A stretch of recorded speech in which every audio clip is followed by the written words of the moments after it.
So technically speaking, it's a unique situation for you as a public citizen of the United States because they're mandating that you attend school. A public school, in this case, you opted to go to instead of a private. And just so you know, private schools can have their own rules because they are arms of the government.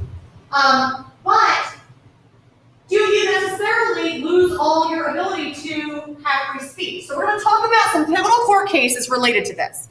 All right, so here is, in 1969, a question that the Supreme Court considered, and it's known as the Tinker v. Des Moines Independent School District. I'm going to ask you a question you can answer on the right-hand side, which is a yes or no, with what you think will be the answer to this question. Does a rule against wearing armbands in public school as a form of symbolic protest violate a student's freedom of speech protections guaranteed by the First Amendment? Would a rule that banned wearing a symbolically protesting armband violate a student's First Amendment rights? Just give me a quick yes or no with what you think the answer to that question might be. This is the question that the court considered. Let's see where we're leaning. Okay, I got a mix. All right, let's talk about the logistics of this case. All right, what exactly happened? So here's the deal. It's Vietnam War. U.S. is involved in it, highly controversial at the time. And several students planned to wear black armbands to school. The school hears about it before it actually happens, and they quickly make a ban or a rule against it. The kids come to school, they wear these black armbands, the school suspends the kids. Okay?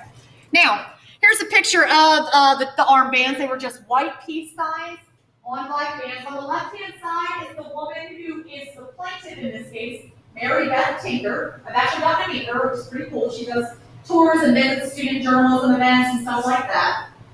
Her brother and like 2 other kids did it. She's still alive and living. Okay, I wanted her to give you here the little bit of background in her own words. This is going to launch on my screen, but not yours. Okay. This is Mary Beth Tinker. There's probably going to be some kind of dumb ad here too. Sorry. I have 6 million things going on this computer at once. I'm wondering. By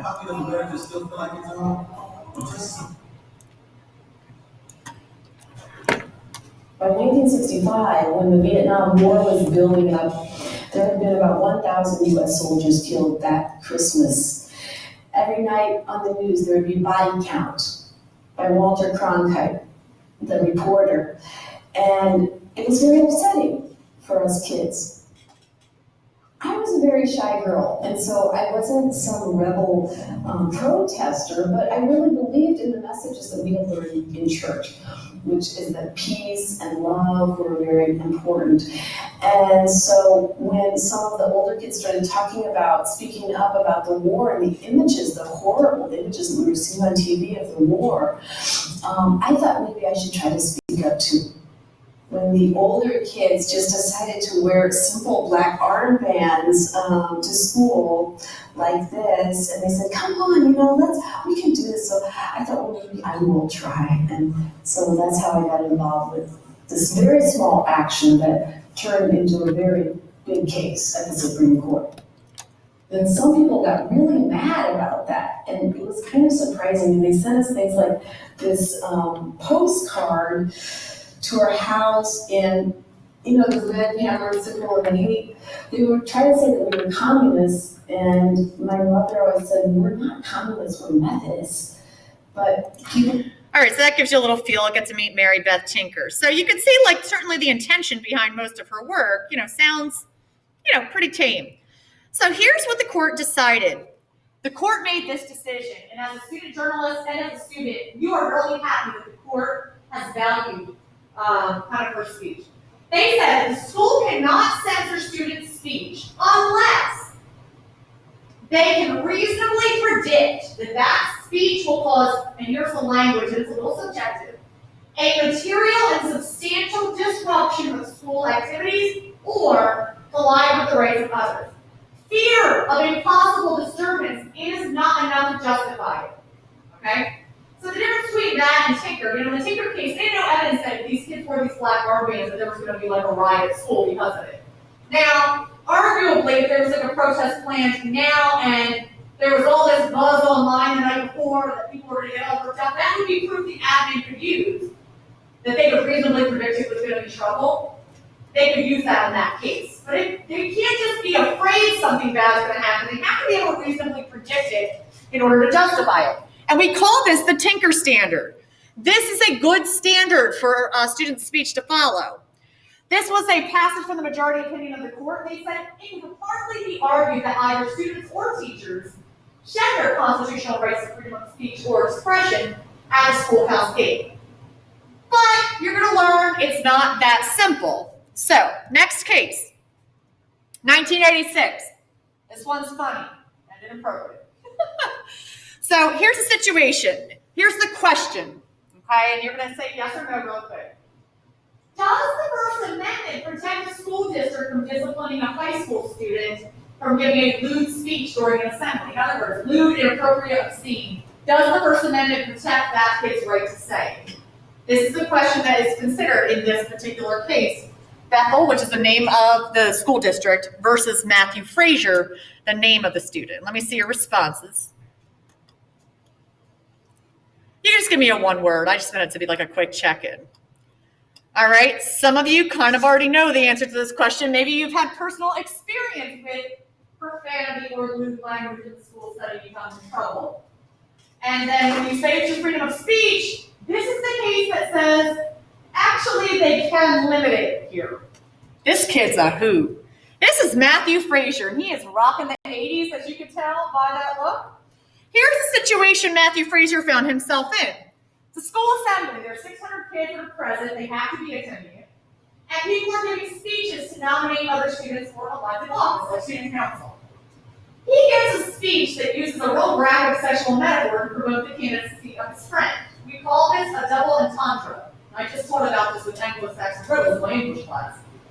All right, the school said when they chose to suspend him, they said they used the language of the Tinker case. They said that his speech substantially interfered with the educational process, including the use of obscene, profane language or gestures.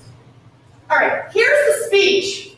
It's not him reading it; it's some kids reading it. But I just want you to imagine if we were all sitting in an assembly and this speech was given. Because it's, I mean, goodness. I mean, it's.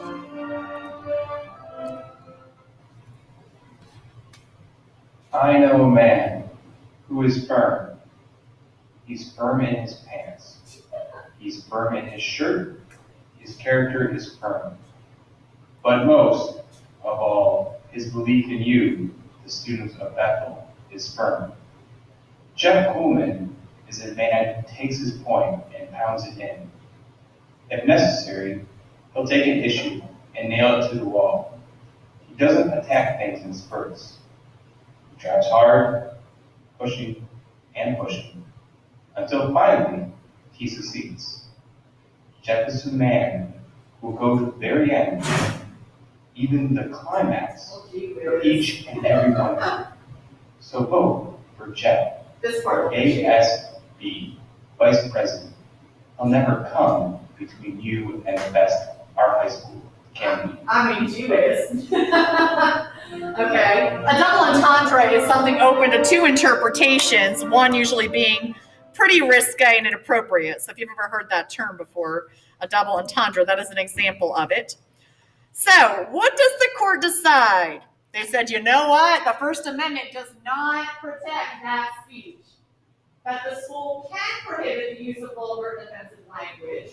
The school decided that the political speech in the Tinker case is not equal to the sexual content of Frazier's message.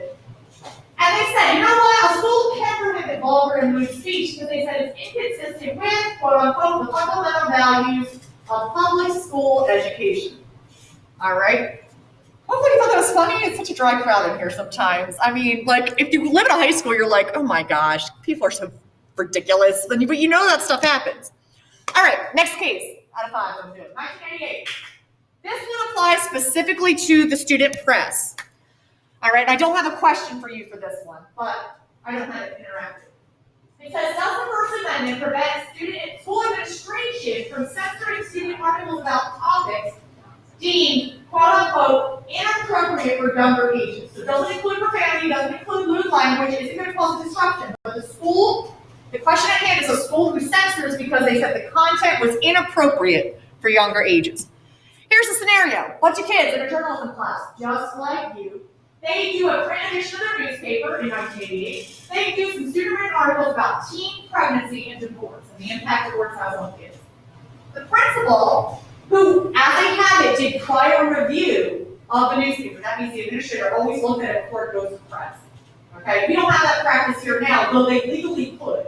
They just trust my judgment to look at your stuff before we get it published. And in an ideal world, the advisor doesn't even have to look at it and trust the kids to just go with it. Okay? That's a truly, I think, ideal student journalism program. You teach them what the standards are and they follow it. So the principal who looked at them said the articles were inappropriate for younger students. And they said it was unfair to the pregnant kids because even though they didn't name them, everybody would know who they were.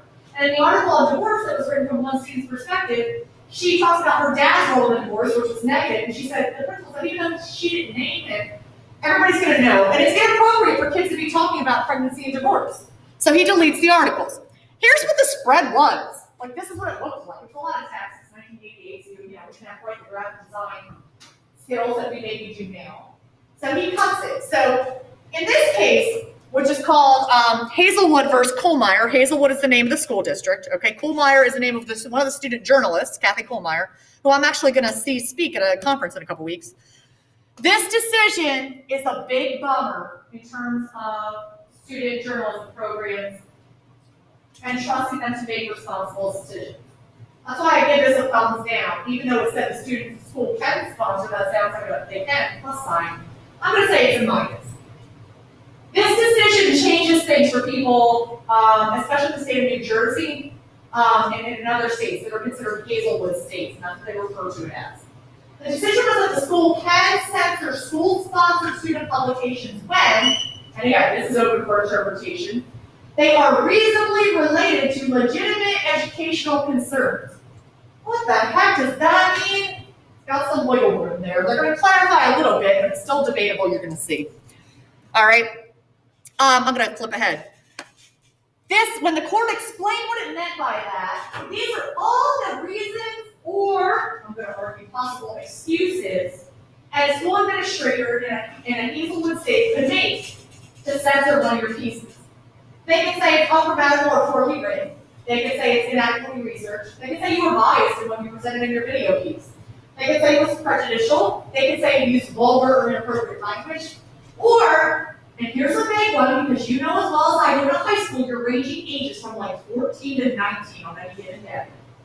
Inappropriate for immature audiences. So, I think it was in Clearview High School, or no, Clearview Middle School in the 90s. A kid wrote a movie review of a rated R movie, because you're only supposed to be 17 to watch it, and the principal censored the movie review. And they said, well, that falls under this inappropriate for younger audiences category. Again, you and I are like, for real? The Hazelwood decision gives administration some leeway. This was from the majority opinion. It said a school need not tolerate student speech that is inconsistent with its basic educational mission, even though the government couldn't censor that speech outside of school. Now, things do get complicated with outside of school now. I had a conversation with a student yesterday. If stuff involves other kids and you posted something about other kids, in the law, it will fall under HIB laws, harassment, intimidation, and bullying. That complicates matter, and that's a different area the school has to be responsible. Brian, I think it involved you and Dean and a video that he got in trouble for. But I told him that falls under free speech issue that the school I think says about. It falls under his, and that's why they have to take that seriously. Okay? You know, if Dean had posted just, Hamilton High School, blah, blah, blah, blah, something awful, if it didn't name anybody else, and it didn't name a teacher, and it wasn't an implied like you wouldn't have understood who it was referring to, I think you'd be okay. And once you involve another person, it falls into like another category that the school has to deal with. So, all right, 2004, 2 more left. All right, this case is called Dean versus Utica. Does the First Amendment prevent school administrators from censoring student articles based on the fact that they claimed the sources were unreliable. So this is actually a story we like as student journalists, because Hazelwood has given school administrators so much power over what students print. This, in 2004, actually helps us out. So here's the story of this one. Katie Dean, she writes her school newspaper called The Arrow. She does a story about the fact that the school's getting sued by a couple who blamed school bus exhaust fumes on her husband's lung cancer. All right, that the family lives next to the bus line, and they claim that they leave those buses running for a while, and all those diesel fumes are like settling into the neighborhood, right? So she writes a story. Okay? The principal makes the advisor cut it out, and any related, they had done some editorial cartoons and an opinion piece. They said, you know what? The principal said there are factual inaccuracies. This article uses unreliable sources, which, if true, would have been okay to censor. But we're going to learn it wasn't the case, and there was other motivations behind the censorship. So the kids don't want to stop the production of the newspaper, so what they do instead is they pull those pieces. Well, the advisor is told to. And as a teacher in the building, just so you know, my role as like teacher and advisor, if I want to keep my job, I'm like supposed to do what my boss says. You as students or employees of this school, you're mandated by the government to go here. You have different abilities sometimes than I as a teacher do. If we ever come into a situation where I feel like you did an excellent job and then ask me to take it down is unfair. And I'll talk to you about a resource I will make sure you have the information for. If you need some legal advice on dealing with an administration that's censoring something they shouldn't be. Because I'm not going to be the one they want coaching you. All right, so anyway, they take them out. So they remove the censored material. They put a big black box with censored stamped in white lettering. Did you already get it back from us? Oh, okay. And then Dean, the girl, sues. Here's what it looked like. All right, this did not go to the Supreme Court, by the way. It was the lower court. And in this case, the court decided, you know what? That censorship was totally indefensible for a couple reasons. They said, number one, never before this point did the principal ever ask to review the content of their newspapers. So it was specifically related to this topic that prompted the action. And the advisor also wasn't in charge of regulating what articles kids covered and what they didn't. She might have been guidance, so she wasn't in the habit of regulating all of that. And secondly, that Hazelwood court case criteria, using all those rules that they can censor under Hazelwood, the court decided, no. She was fair in the article. It wasn't poorly written. There wasn't bias. It was good research. The kids' article was comparable to what was going on in the professional press. So the principal claimed factual inaccuracies and unreliable sources, but when reviewed by a court, they said, that's not true. You can't just claim that and be allowed to censor student work or student speech like this. So this kind of gives people hope after the whole Hazelwood situation, okay? Because Hazelwood really can be abused. All right, last one, my favorite. Okay, 2007. Does the First Amendment allow public schools to prohibit, let's just say student speech, promoting the use of illegal drugs at events that are off campus? What do you think the answer to that question is going to be? Yes or no?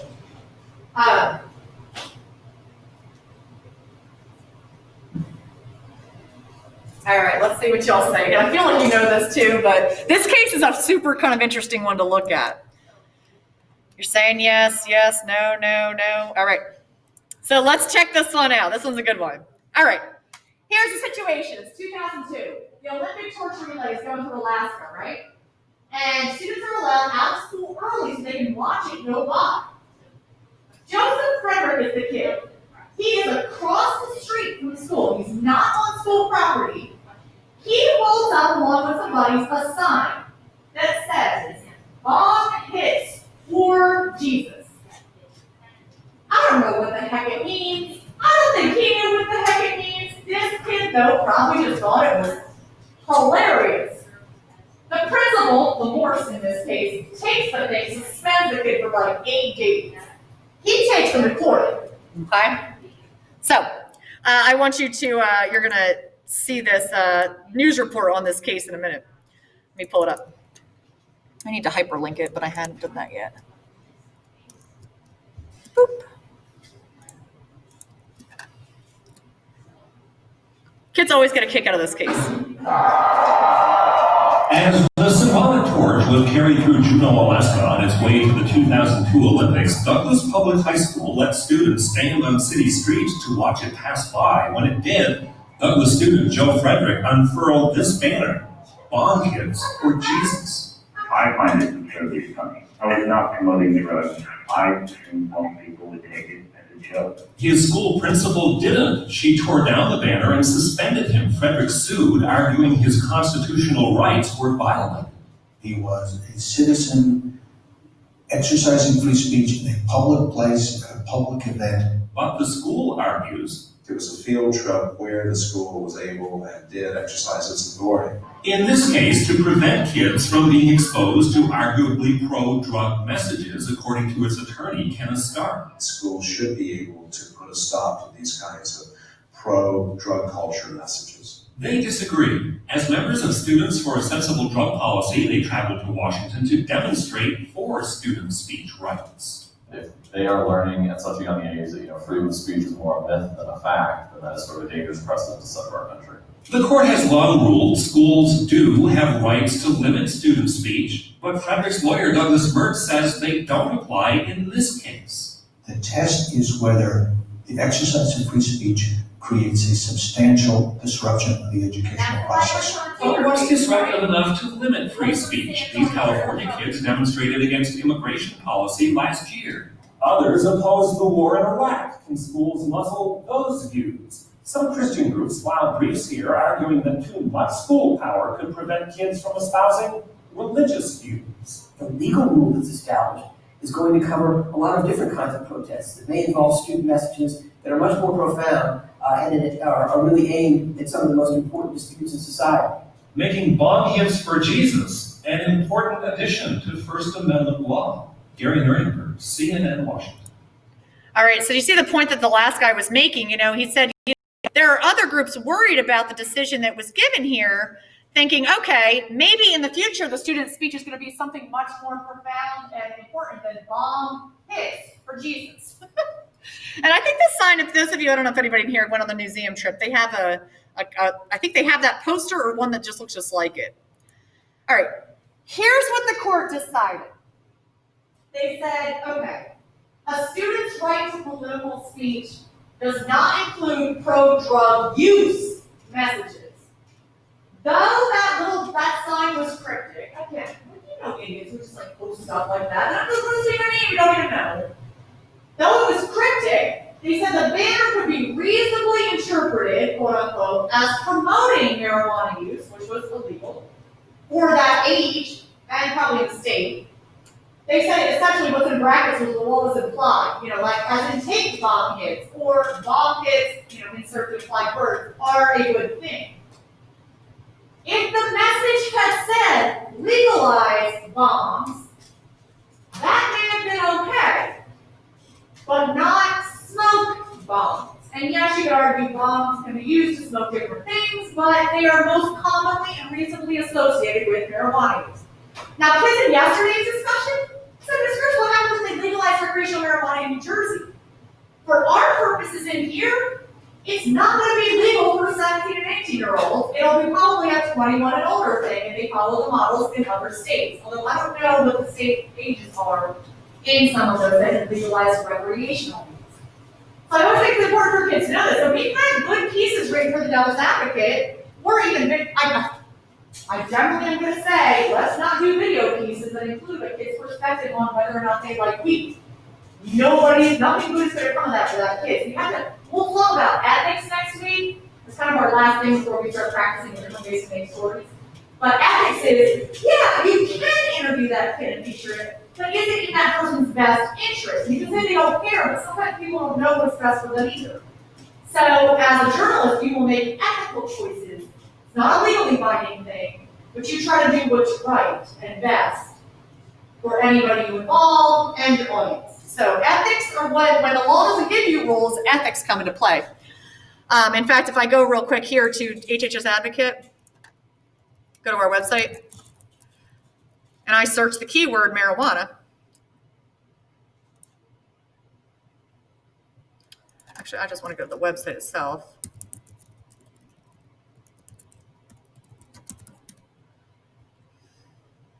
And there's a search little thing up here. If you could search keywords for like anything that's ever been posted, basically, in the last several years, you'll see that now, I think this has come up in like some issues with NFL draft prospects and marijuana charges, religious freedom laws, legislation of morality, right or wrong, the nation of the herb. And he's like, it was a kind of like a first person column, like an editorial piece, it's fine. If he had said in this piece, people should be smoking it, that is not permissible in the school setting, on a school-sponsored publication. But legalization is a form of political speech, and that is considered different. So here's a final summary of what I've got. That's all our court cases. There it is. All right. Here are the additional limitations of the First Amendment for students in public schools. Private schools can add even more rules, just so you know. Private schools, there are minimums that have to be given, but private schools can enforce more. Okay? So, the First Amendment is limited in the sense that they can limit what they call materially disruptive speech that affects school operation. The First Amendment does not cover in a school setting vulgar and indecent speech. Speech in school-sponsored publications can be deemed inappropriate under that Hazelwood law. They can cite, a variety of things to censor it. However, Dean v. Utica does show that they can't just claim it, they have to prove it. And lastly, speech that advocates illegal drug use. So when you guys are like, why do I get in trouble if I'm wearing like a shirt that has alcohol on it? Well, that's illegal drug use for this age. The school will make that claim. I see nothing right now.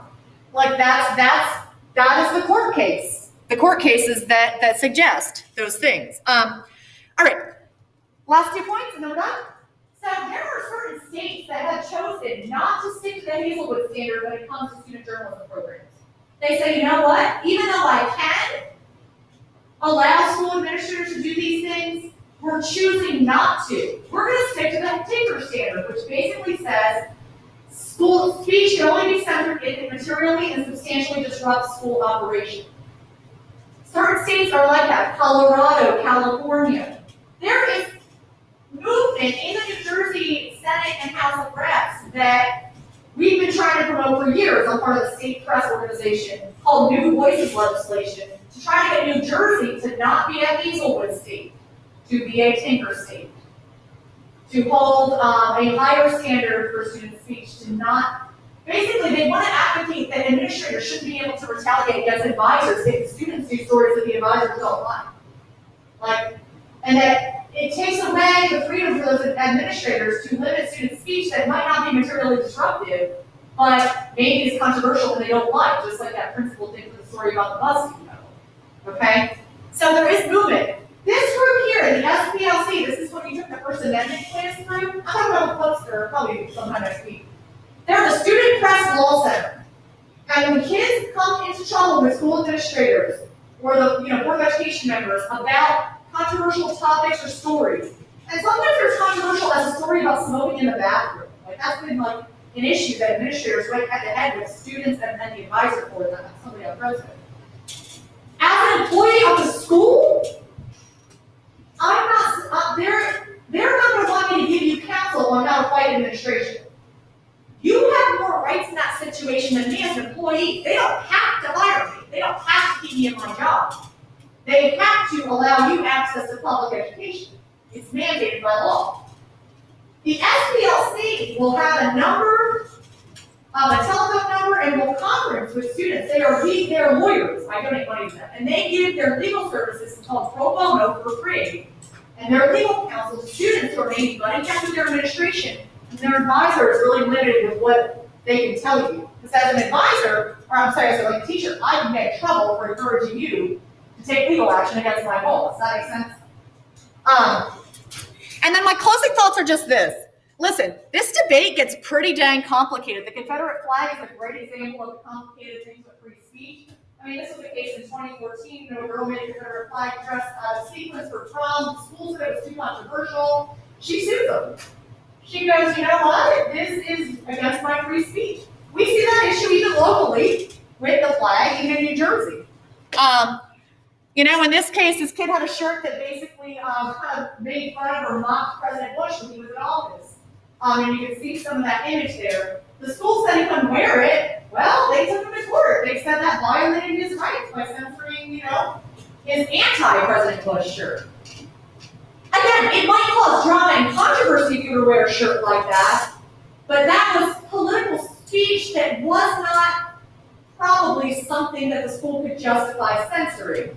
Again, unless it causes the material and substantial disruption and also isn't lewd or vulgar or promoting illegal drug use, schools do have a little leeway with what they say is inappropriate, because like sexual stuff comes into play there. That would be inappropriate for immature audiences, and that goes against the fundamental values of public education. But these are the things you need to know before we start covering stuff. I know I didn't go just in a day about that, but free speech and it's my freedom of expression isn't just something that applies to everything. There are some legal guidelines and precedents that have been set that limit in some cases. But also, when a kid wants to cover something that's maybe controversial and doesn't fall into one of the categories that the school could censor, it's not necessarily my job, and I don't know that I'll ever just tell you no. I might advise you against it, but there are legal limitations, I think, ethically for myself that I just can't tell you no. Here's the thing. Usually kids shy away from it, and I don't ever want them to do this either, because you have to make sure it is so well done that administration can't find anything wrong with it to justify pulling it under that Hazelwood. Oh, well, it's grammatically incorrect, we spelled that word wrong. No. It has to be impeccable. It has to be so well researched and very balanced, and I love that. It's a little scary and controversial, you'll hear some flack for it, but I can advise you about what of things to be aware of if you cover that, as long as I felt like it doesn't fall into this category. It's inevitable, I think, for me as a journalism teacher to tell you no. Okay? I might suggest that, well, that is, going to be considered, lewd or vulgar or obscene, or it is considered promoting illegal drug use of some sort. And I will lump alcohol into that category too, because for the age, it is, even though we know that is an interesting conversation in high schools. All right, you don't have to do this slide. We're done. Oh, so I hope you found that interesting. I don't know, has anybody ever actually talked to you about that stuff? Or they're just basically like, no, the school says you can't do it, they're just trying to own us. I don't know, it's certainly relevant, I think, to you as citizens and as students. And I think the more you know, the more empowered you are to challenge what should be challenged and accept maybe what you kind of got to deal with. So, next week, I really only have one more academic topic I want to talk with you before we start practicing and playing with story ideas and different platforms to tell stories through the class. Whether it be video or infographics or a web story. We're going to talk about ethics and the code of ethics that journalists follow, because sometimes even though you legally can do something, should you? Things I always give the example of newspapers legally, you did this exercise yesterday, newspapers legally can cite the name of minors. There's no legal thing that says they can't. They choose not to. That's ethics. So that's the last point. And then we'll start playing with video and learning how to use that platform to edit basic news packages, how to write a basic news story. I'll keep it simple. I'll give you one in case you ever want to do it. How to take good photos. Of course, you take photos of something you're covering. It's basic photo composition, it's easy. So we start doing some of the fun stuff you probably wanted to do in class for. But I think it's important that you have this knowledge going in it. Okay? All right, my quiet crew. I hope you guys see you. I say smile, but how do I know? Because of your mouth. You're not. I make my cheekbones high. You too. You too.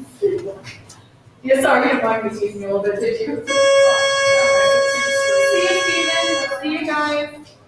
How are you doing? Okay. All right. I have to do it again, but I know you want to go on the side right there. Next week, I think I'm going to give you guys the task of trying to find some kind of basic story where you interview people using your cell phones, and they'll stand up using the camera. You want to do that? Tom, you want to do that? Just for the first time, and then it doesn't matter. All right. And then I'll give you guys the freedom to go. That's the, yeah.